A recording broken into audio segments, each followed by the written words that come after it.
Bonjour à toutes et à tous et bienvenue sur Gunnet TV. Alors j'ai une question à vous poser. Qui n'a jamais rêvé d'aller au Japon?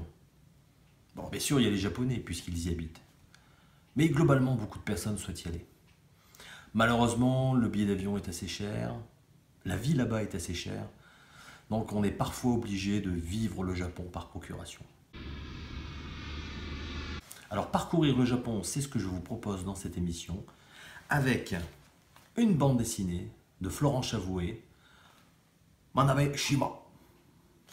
Voilà, Manabe-shima, qui est une île japonaise, puisque comme chacun le sait, le Japon est tellement une île que c'en est un archipel. Bon, c'est pas moi qui le dis, c'est lui. Donc je vous propose de découvrir cette BD, si vous le voulez bien.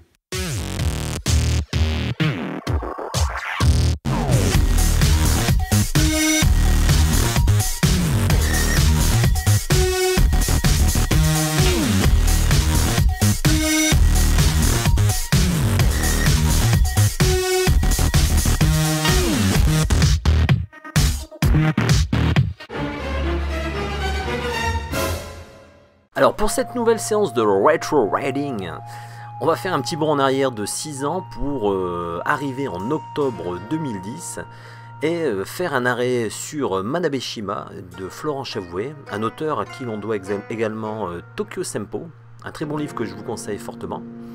Donc pour revenir sur Manabe-shima, cette histoire relate en fait, elle est autobiographique puisqu'elle raconte l'histoire de Florent Chavoué lorsqu'il était au Japon et lorsqu'il s'est arrêté sur une petite île, vraiment une petite île quasiment inconnue du grand public, qui est à 1000 lieues de ce que l'on peut imaginer d'un point de vue du tourisme au Japon. On imagine toujours les mégalopoles, les jeux vidéo à gogo, enfin voilà, un foisonnement incessant.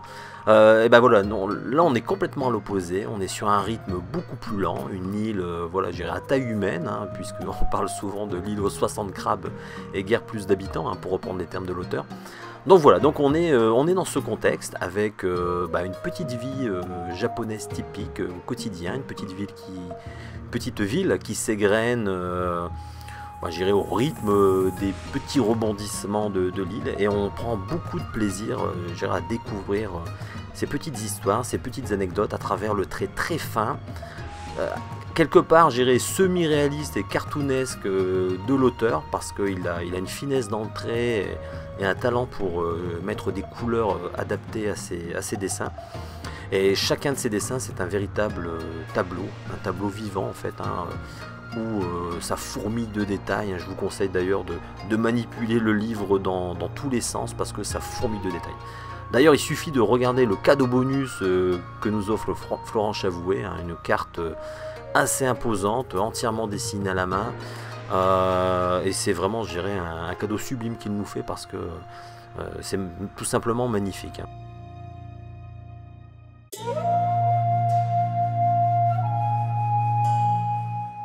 Donc pour revenir en fait sur le contexte de l'île, voilà, c'est une bande dessinée sans vraiment en être une, puisque malgré tout il y a une chronologie dans cette aventure, dans cette histoire quotidienne. Ça fourmille de gags très désopilants. On prend beaucoup de plaisir à lire ce livre, et je ne pourrais que vous conseiller sa lecture, parce que effectivement Florent Chavoué, c'est pas forcément un auteur BD très prisé, très médiatisé à l'heure actuelle, mais il le mérite fortement, parce que c'est quelqu'un de très talentueux, qui a un véritable don en termes de narration. Et donc voilà, donc c'est aux éditions Philippe Piquier, c'est dans une vingtaine d'euros, donc c'est pas très cher, et ça pourrait faire un petit cadeau sympathique pour Noël à qui aime le Japon et à qui souhaite le découvrir avec un autre regard, avec un regard beaucoup plus quelque part intéressant, puisqu'en fait on s'intéresse aussi à la psychologie des personnages, à leur évolution dans leur petite vie quotidienne, et c'est toujours bourré d'anecdotes. On rigole beaucoup, parce que bon voilà, en plein milieu d'ouvrage, il va vous faire une initiation au shogi, il va vous en apprendre sur les fruits et légumes locaux avec un lexique potager assez rigolo. Il va aussi vous expliquer la géopolitique de la griffe, puisqu'il faut savoir qu'il y a beaucoup de chats sur cette île et qu'il y a des gangs de chats, saleté de chats qui se bagarrent et qui conquièrent des territoires. Donc voilà, donc un livre excellent, fait par un auteur excellent, dont je vous conseille la lecture. A bientôt les petits amis.